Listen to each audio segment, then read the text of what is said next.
show. Is it a sandwich? If I called a hot dog a sandwich, do you think that you'd be fine with it? If not, then why? Let's bust this wide.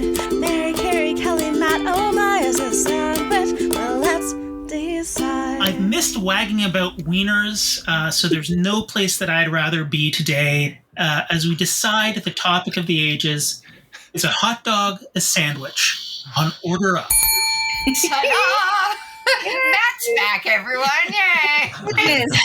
Past 2 episodes, it's been Carrie and myself introing. I've been having fun with the buttons. Too much fun. There we go. Everyone, this is episode 10. Woo!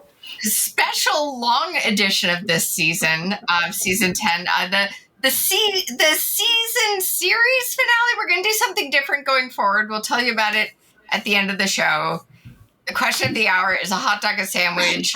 Very freshly back from Scotland. Has your opinion changed on is a hot dog a sandwich? No. Dramatic pause. I did eat something. I mean, I can talk about it now. I did eat something in Scotland. Here's the thing with Scottish food, and we're fine that I said that. Scottish food in itself is a lot like my Irish upbringing. It's a lot of potatoes, a piece of protein, a really bland sauce, and that's it. Okay. But other international foods I did try while I was in Edinburgh, and I did have a chicken sandwich on a bao bun. Oh. And with seasonings, I would say Indian seasonings. Okay. And sounds good.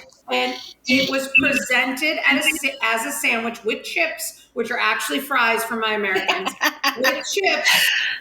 And it was presented as a sandwich, but I will tell you, I did not eat it as a sandwich because the chicken was too much for the bun. Yeah. So I ate the chicken by itself, had my chips, and then finished it off with the bao bun with the Indian sauce. And so that, my friends, was not a sandwich. So well, that was a Build-A-Bear, is what Jesus, that was. So I saw a lot of things that were not sandwiches in Scotland. Go ahead. Sorry. So I was just going to say, I have a Scottish food story from last time Heather and I went over and we visited her people's home city of Glasgow. Mm-hmm. And we went right over a Chinese restaurant. We ordered Chinese, and it was a different experience. So we're like, can we have some noodles? She didn't feel ricey, so we asked for noodles. And this Chinese woman, or woman of Chinese descent, she was a Scotswoman because she had the thickest Glaswegian accent we've ever heard. Yelled at her, rice or chips. There are no noodles, you idiot. Oh, wow. Which was probably the most Glaswegian experience that you could have. I think rice or chips, there are no noodles, you idiot, should be your next Edinburgh Fringe show. Yes. Mary. Great title. Possibly. Matt or Carrie, has your opinion changed? No. Matt, where are you, Matt? Are you a yes or a no? I'm a yes. You're a yes. I'm a yes. I'm bucking the rule of the Wiener Association of America, or hot dog, whatever it's called. I started the season as a no. Yeah. And as we know, this is the first and only season that I've actually switched midstream. Right. And I have gone to the yes side. I'm a little anxious about it. I don't know. I think I'm going to stay where I am just to be sort of definitive, but I am a little anxious, I got to say. Yeah. I'm playing both sides of the fence. Oh. Yes, and I felt pressure to say yes because of Ben, the lawyer, and I felt gross about it. So the next time I went to no, so I'm both. Anyhow, I'm keen to hear what our guest says today. But first, Matt, what fun foodie facts do you have for us today in the wiener category? All right. Well, Funny every time. Anthony Bourdain, rest his soul, tried to always instill an understanding that food tells a story about a people. He once said, food is everything we are. It's an extension of nationalist feeling, ethnic feeling, your personal history, your province, your region, your tribe, your grandma.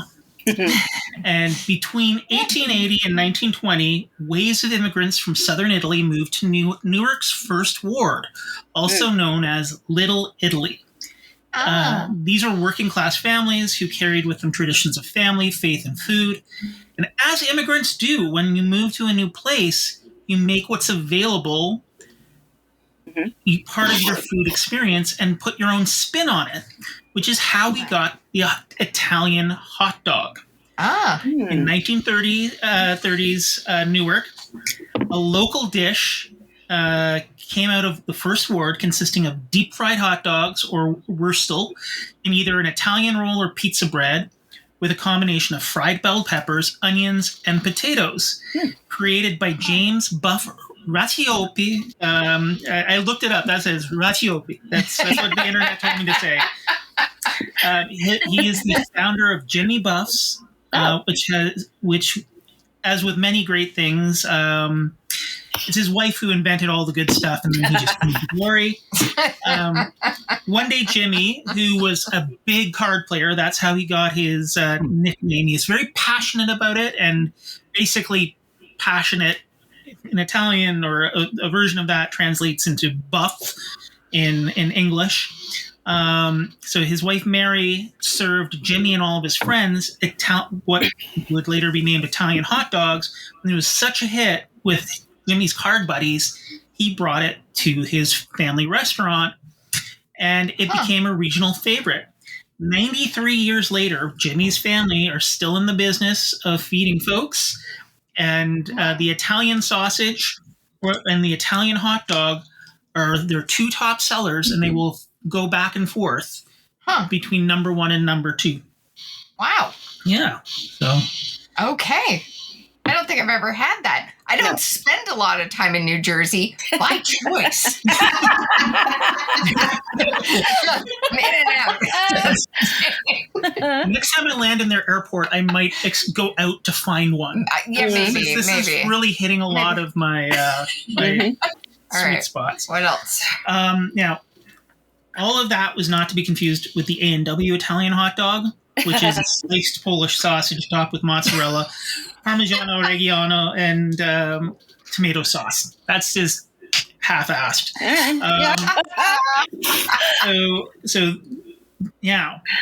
That said, food never stays still. And while the Italians were reinventing the hot dog in the North, in the South, a couple of Americans rented a concession stand in a Mexico City's bull ring, figuring they could bring Mexico and the folks of Mexico City the good old hot dog.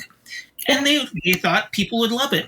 By 1956, the hot dog had spread, and an unknown hot dog cart in Mexico City's Parque de la Alameda began, or as he would have been known locally, dogueros, which is a hot dog vendor in Mexican, Spanish.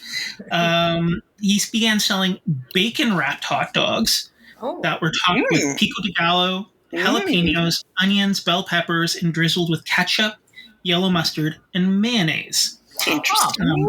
These worked their way north, into LA, where they also became known as LA dogs. Which Mary is nodding, so I'm showing my which I don't like. I do not like them, but that's okay. I'm sorry. No worries. So at the same time, though, there in Sonora there was a Sonoran version which also included pinto beans and chopped tomatoes, and was served on a bolio roll as a hot dog bun. This made its way north up through Tucson and Phoenix, and became very popular in Arizona. And by 2009, there were over 200 vendors in in Tucson alone. And it's thought that there were even more vendors of this Sonoran hot dog in Phoenix. So, wow. Yeah, just shows how the hot dog is a different thing to different people. It is. And its ingredients are different things to different people. And we'll talk about that on this episode. It is episode 10 of season 10, the season finale of Order Up. Yay! Carrie. Yeah? Who is our guest today? Okay. Do you remember way back in season 1, we had our very first amazing guest? And yes. This amazing guest has agreed to come back to be our final guest, which is so special and exciting. Now, I just want to say before I read my intro, I've never met this person in real life. But because he's on TV so often and he's so personable and talented and wonderful, I think a lot of people in Canada feel like he's their friend. So I already feel like he's our friend, and I will tell you all about him now. So he is a Canadian sketch comedian. He's a singer. He's an actor. He's a TV host, and he is best known of the show you all know, the Food Network Canada's show, You Gotta Eat Here. And my friends, if you haven't watched it, you gotta watch it. It's not on current, like it's not being filmed anymore, but you gotta find it. It's a great show. He's won 3 Canadian Comedy Awards, which is amazing. And he also produced and hosted a really cool food show called Big Food Bucket List. Look it up. It's amazing. And when he takes a bite of food, the joy that comes out of this man's face and the clapping of his hands makes me so happy. Everybody welcome our friend, John Catucci. Oh, thank you. That was great. Yay. I'm perfect now. Thank you. That was a great intro. That made me shy. Hi, everyone. How's everybody doing? Happy end of summer. Yeah. Happy end of summer. So good to see you. I agree with what Carrie said. I have seen you in passing at shows and we've talked on Instagram Lives, but I do feel like you've been on, in so many homes by TV. I feel like, it's my buddy John. Do people come up to you on the street when they recognize you to sort of reiterate that? Yeah, it's funny. I was at the Costco today, jealous. And I finished my shopping, and then you grab a slice of pizza like normally you do. And there was this guy who just kept like staring at me, and I was just like, okay. I'm like, he clocked me. Okay. I'm like, okay, it happens, right? He's like, and then he's like, are you who I think you are? I'm like, hi, I'm John. And he goes, yeah, but how do I know? I was like, I eat things on TV. And he's like, yeah, you do. I'm like, okay. It happens. But other times I remember we were in Kelowna, and we were shooting Big Food Bucket List in a restaurant in Kelowna. And we were outside on the patio having our lunch, and some guy walked by, and he looks at me, and he's like, hey, he's like, Jim. I'm like, John. And then he goes, Catucci. I'm like, Catucci. And then he's like, I'm a big fan. I was like, it shows. Yeah, that's cute. I like that. It was close. Before we get to the questions that Matt has for you, I'm curious, how many hot dogs did you eat on those shows? Did you go to many? We did a couple of hot dog restaurants, and I gotta say, the restaurants were great. The hot dogs were great. I'm just not a big fan of hot dogs. Right. Never been a fan of hot dogs. Like when we were kids, and like hot dogs were always the go-to. Like when all the cousins would come over, and the parents needed to feed 12 kids at one time. They'd throw in a pack of hot dogs and some boiling water, and all the kids would just smash hot dogs, and then we'd run outside and go play again. Yeah, I never liked, even when I was a kid, I would eat ketchup sandwiches. Yeah. That's what I would do. I wouldn't even eat the hot dog. We would use hot dogs in different ways. Like my dad would do we'd take hot dogs and then slice them up or like chop them up and then like fry it up and then scramble eggs with them. Yes. Yeah. We would eat hot dogs in the house growing up and stuff like that. Never a big fan. My aunt used to do like crescent, the Pillsbury crescent rolls. Yeah. Right. Hot dog, slice it partially down, put like mozzarella on the inside, wrap the hot dog, and then bake it. Which I don't mind that. I don't mind that. Okay. But I'm not a huge hot dog fan. And I know you're supposed to love them when you go to a baseball game and stuff like that. I was at the Jays game a little while ago for it was like Looney Hot Dog Day, and it'd be like 80,000 hot dogs. There's so many. I was like, what's wrong with us? And I was just like, okay, I got to do it. Eating hot dogs. You're at a game. You're having beer. I'm still like halfway through one. I'm like, I don't like this. I don't like it. That is fair. Now, while Matt was doing the facts off the top, you're making a face about the Italian sausage hot dog thing. Man, I don't know. It's funny. We call you're talking about, is a hot dog a sandwich? Is it not? Is a sausage on a bun a sandwich? Do we when we say that? But we call it's funny. We'll say sausage on a bun. We won't say we won't say a hot dog on a bun. We'll just say hot dog. I don't know. Again, I like sausage. Grill me a sausage. Put it on a bun. Put some mustard on it. I'll eat that and happily, and that's okay. It's hot dogs. I just don't. My girls like hot dogs. I still go. I have a quick question for you. So first of all, have you ever had an LA dog? No. Okay. Is it like pompous? What is it? It's not pompous. It's just the reason why I don't like them is that they're so busy. I'm a minimalist and I don't like hot dogs either. But this is my question for an Italian, because I am Italian by marriage. And my mother-in-law makes the best sausage and peppers on earth. Yeah. She'll make the sausage and peppers. She'll get the rolls for us to put the sausage and peppers in. My husband does not like peppers, so he pulls the peppers out. We'll still have it in the roll. Yeah. I don't like the roll. I think it's wrong. So I eat the sausage and peppers on the side, and that's how I do it. And I eat the roll with butter afterwards. And I think it's wrong to put sausage and peppers in a roll. I will never think it's a sandwich. So I wanted to know what your thought on is. So you're fine doing that? Yes. Well, Mary, first of all, let's go back a second. You have a pattern here of not eating things that come in buns because you are against them. I heard the bow incident with the chicken. You're like, no, this can't work. I just think you need the right vessel. Okay. Right? Maybe the bun. What kind of, when your mother-in-law puts it in a bun, is it like a crusty panino? Is it a roll? What is it? It's because my husband wants this. No offense to my mother-in-law, I love her. She's half the reason why I went to Scotland. She helped me, but it's a stupid white bun that you get for 99 cents. It's the bad hot dog buns that you never want to buy.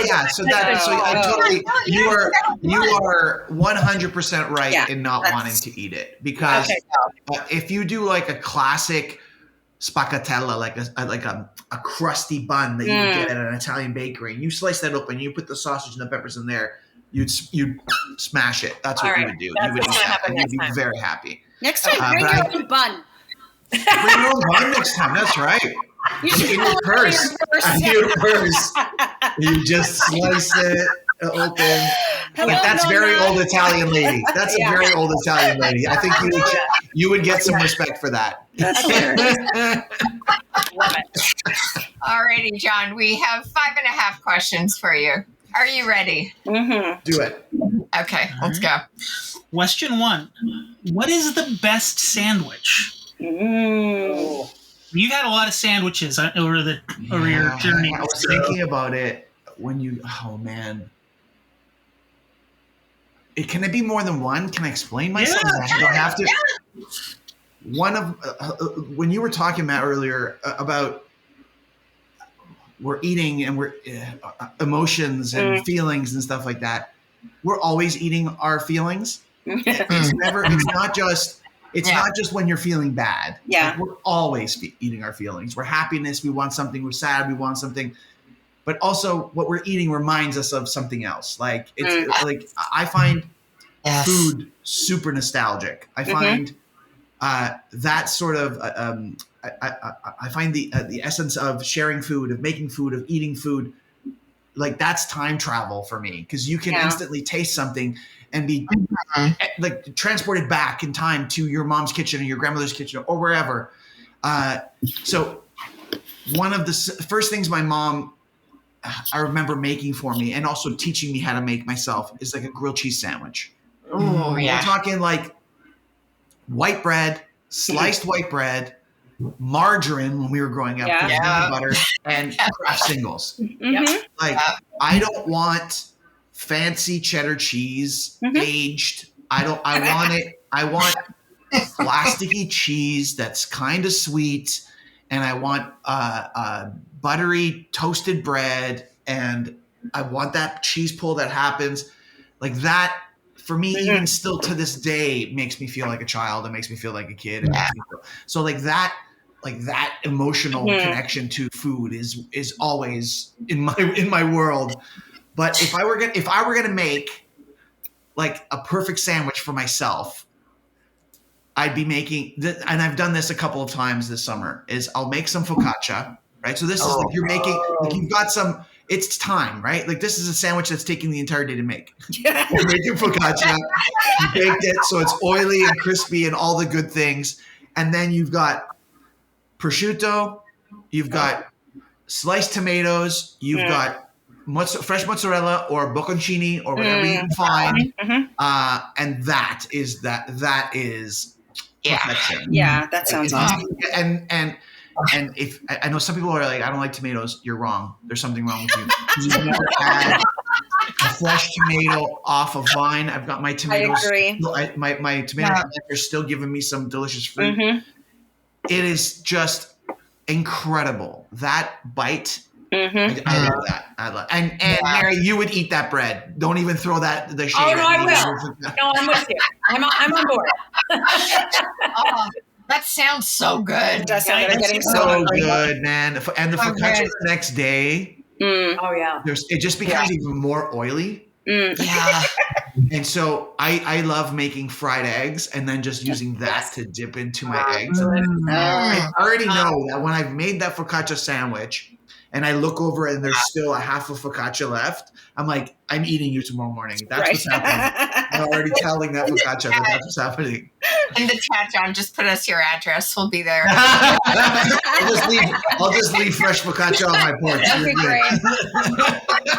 I'm gonna ship it to me. When it comes to tomatoes, a lot of people just think the crappy tomatoes you get in like Loblaws or whatever is what it's like. No, it's fresh from the garden. You gotta grow your own. It's really sad because the tomatoes that you get off season are like grown purposely, like they've been not chemical. Yes, there's some chemical stuff happening there for sure. They've been bred so their skin is tough, so they can so they don't bruise easily when they're like being mechanically taken off the vine and stuff like that. You have to take them off earlier and they ripen like in somewhere else with chemicals and stuff like that. So you never get those tomatoes. You can slice them; they just taste like absolute nothing. Yeah. And then you get a tomato off the vine like right now, or just actually a little too. Like it's in the later in the season, but oh my god, it's so delicious. It's so good. Or some of the heirloom sort of seeds out there with like the no longer really grown commercially.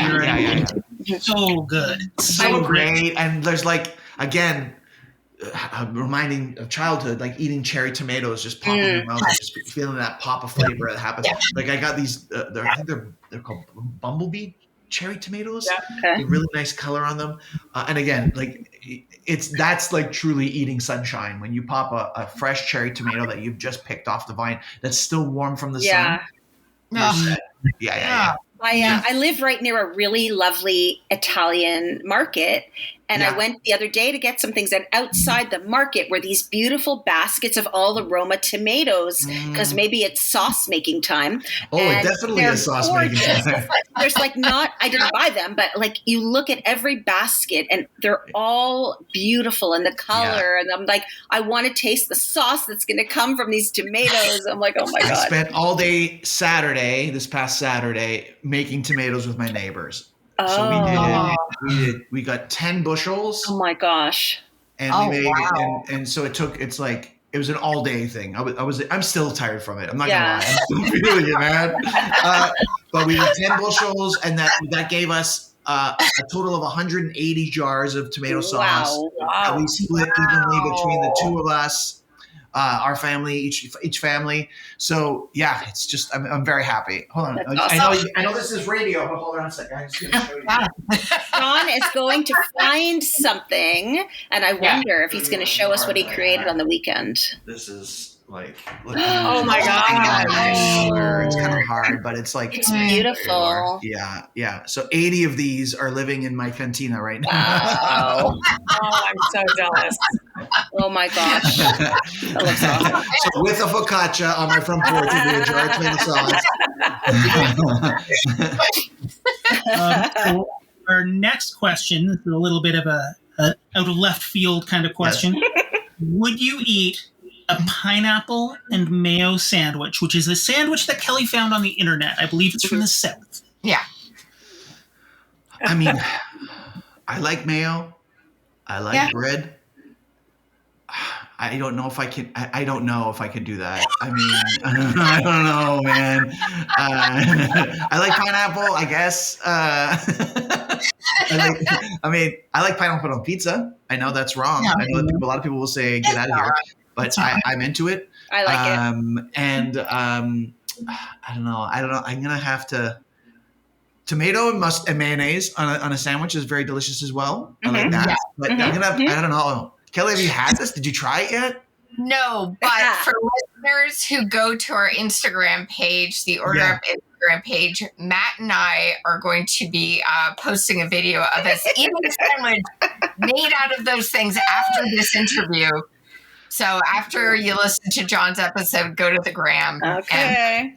Each individual ingredient, they sound good, and they're all things I like, but like egg, like that's because that's what mayonnaise is. It's just whipped up egg. So is the pineapple is anything done to like the round of the pineapple at all? No, It's just chopping it up or slice or. Yeah. Was that done on a dare? Was that a dare sandwich? No, it's from a Bon Appetit article that I read, and I think the recipe maker either just had those ingredients in the kitchen and one night just whipped them up, or I'm not now, sure. if it's a chef and they created that at a restaurant, they were most likely stoned. And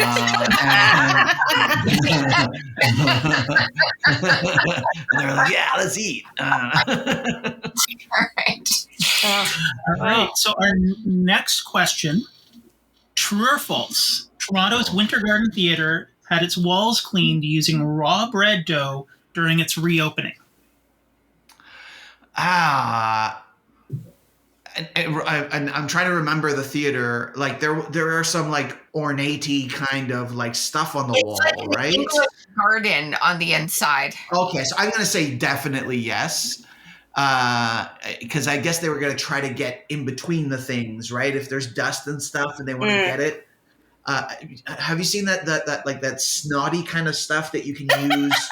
Yes, your car. Yeah. I'm gonna say yes to that. Am I correct? You are correct, John. You are correct. Yay! Yep. You want a jar of sauce? Oh my gosh, it's right here. Thank you. I just want to thank the Academy for this moment.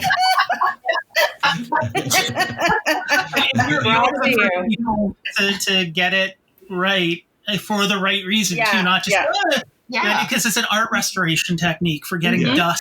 Okay. Yeah. Before we had car snot. And they use those 99-cent hot dog buns to clean. God. Your mother-in-law is so happy. Your mother-in-law is so happy. But it's all still greasy from the sausage and the peppers. Yeah. Now we gotta clean this oil off of everything. All right. Well, that brings us to our next true or false. Oh. Subway's most popular sub, the Italian BMT, is named after a literal subway line. Oh, this is. I mean, it. I had always thought it was named after the meats, but I don't think that it was, or the guy or the person who invented the sandwich. But I'm gonna say yes, it was named after a subway line. You're correct. Yay. Thanks, everyone. What forgot you? It was named after the Brooklyn Manhattan Transit line, which is a now defunct line. It's one of those old lines when there was a whole bunch of different companies, and now it's part of the regular subway station. Yeah. Do you remember when Subway originally was around, when they first showed up and they would do that V slice down the bun? Yes. Remember that? And then they would open it up and put the meat in, and then they put that back in. That was old school. I really like that. I really like when they made that. Come back. That needs to come back. I wonder if that's like a secret option that you can ask for now. Because that was the big thing, right? I think we don't get sandwich artists anymore. Now we just get sandwich technicians. So it's not the same. It's not the same. This is what happens when IT takes over. When IA takes over. AI. Let's just delete that whole part. I'm hungry. So this is the big question. Okay. This is the big one. Is a hot dog a sandwich? Okay. Yes, but it's a shitty sandwich. How's that? That's great. If the basic definition of a sandwich is bread and something in between the bread. Yeah. Mm-hmm.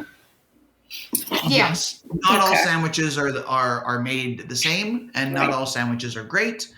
And the only time I ever liked really like eating street meat, like when you're leaving a comedy show really late, is because you're tired and drunk.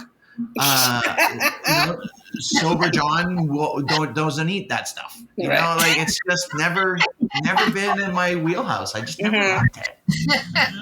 But people who are like hot dog connoisseurs they talk about the snap and they talk about the bite, and they talk about the seasoning and talk about all that stuff. I'm just like, it's a tube of meat. And I quote unquote the meat part, like it's a tube of something. Up in Kensington Market, there's like this fancy hot dog place where it's all these like fancy like meats and stuff, and I'm like, I tried it, and I'm like, this isn't any like buffalo and yeah. I mean, again, I'd rather have a sausage on a good bun. Not Mary's mother's bun, but you know what I mean. Like, no, but it's not hers. She protests. It's my husband, and I cannot believe he's half Italian, who wants to get a sale at our grocery store. Then I apologize to your swatch, and I'm sorry to your mother-in-law that you talked bad about her. It's your husband who's the jerk. He's looking for a deal on shitty bread and pushes it onto his mother, and then no one I'm sorry. He should know better. He should know better than that. Does it hurt his teeth to bite into crunchy bread? Is that why he likes the soft stuff? He's sensitive. He's very sensitive. He tells me the sausage is more important than the bread, and I said, au contraire. Yeah, I know. I think the bread takes away from how good the sausage is. Yes. They have to compliment it. It's all you need. We talk about the soup, that perfect bite, right? Of that, of where you get everything, right? The juiciness of the sausage, the spiciness of, or the flavor of the sausage that's there, the other condiments that are going on, or the peppers. Are Are they grilled? Are they smoky a little bit? Are they under oil? Whatever. When then you get that bite of the bread that's kind of crunchy and soft all at the same time. Like you need that. You know what I mean? Like, you need it. And who knows? You know what? Maybe it was the bread that made me dislike hot dogs all along. There you go. No. I'll pause. Hold on a second. No, because I would eat the ketchup sandwiches, so I was still eating the same bread. Yeah. Definitely the hot dogs. Definitely the hot dogs. I love it. So we do have a bonus question, and this one's kind of a one for the ages. What in the name of creation is in a hot dog?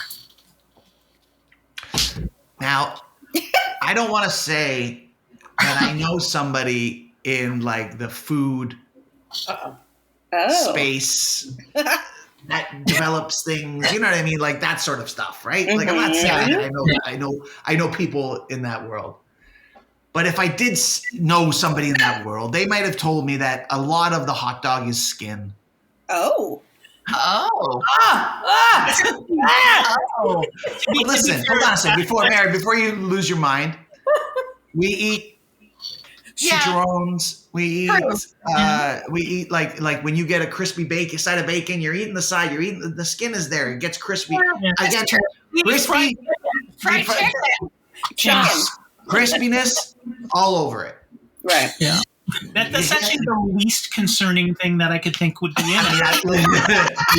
I mean, listen, I don't know I have no idea. I mean, yeah, I know that when you're making sausages, you're getting like, pork shoulder or pork, whatever, butt, maybe not pork butt, but shoulder, but like you're grinding up the pork and putting it in there and stuff like that. I guess if you're making your own hot dogs, you can decide what goes in them, kids.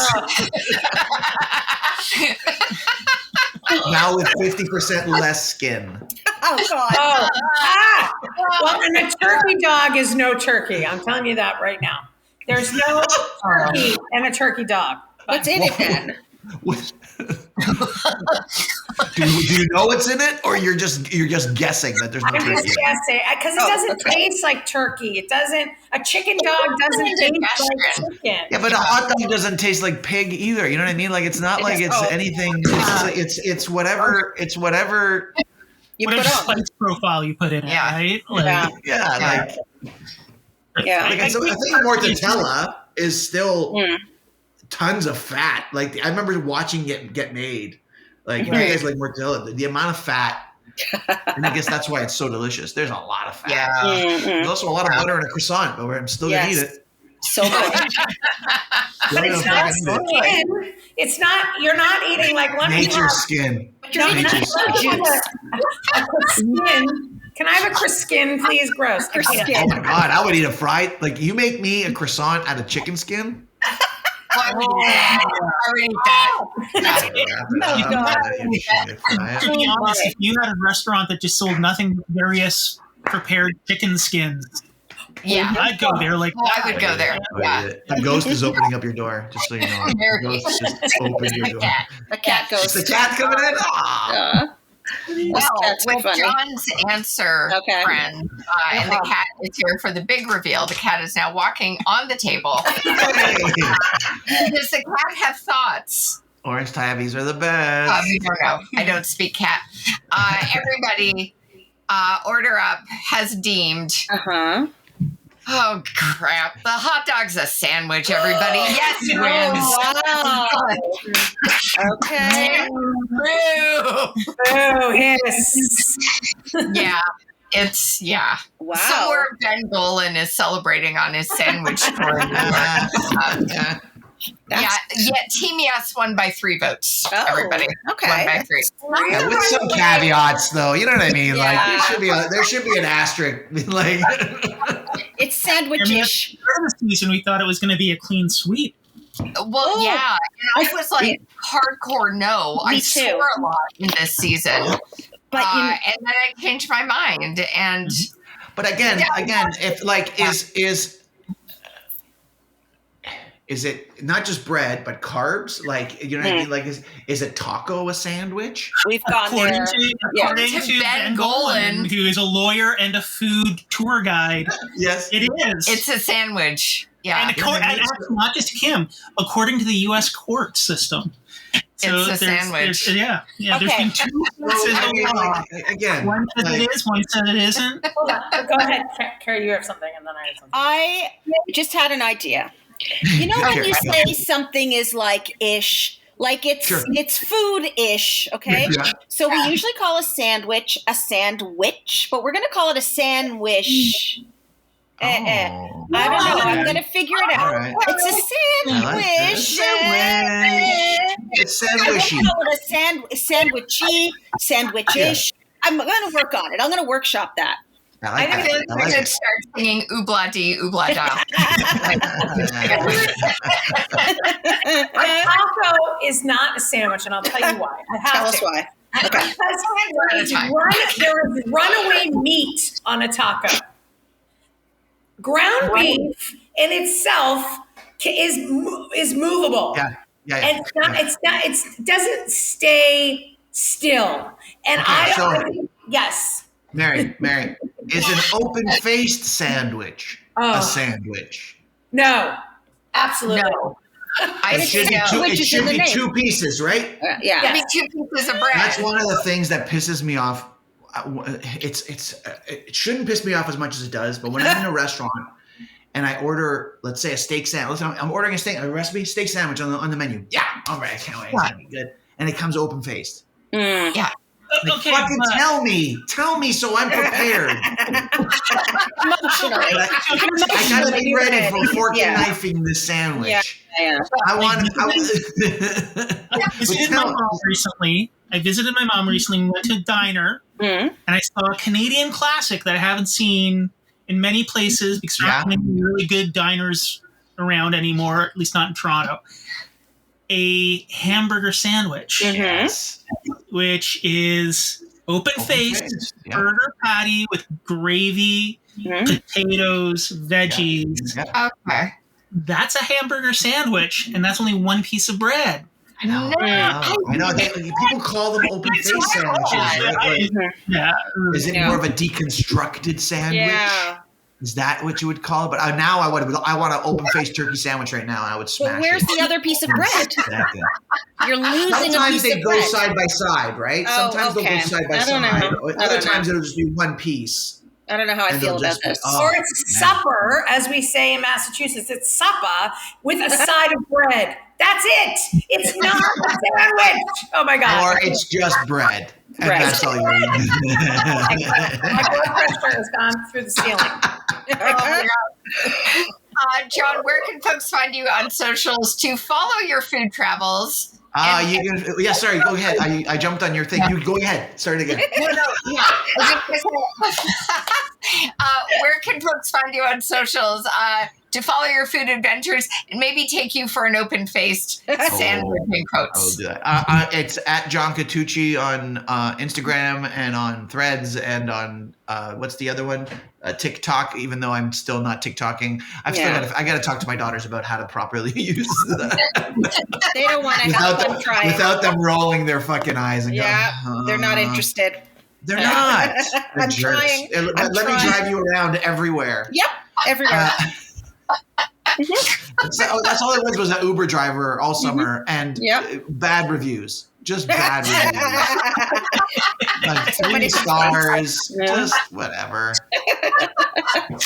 Oh man! Well, friends, we are done with the concept we have started. But going forward, we're going to come back with some special episodes every now and then. We'll maybe get into who was Chef Boyardee. He was actually a pretty great cook. We got lots of things coming, so stay tuned to our Instagram. This has been Order Up.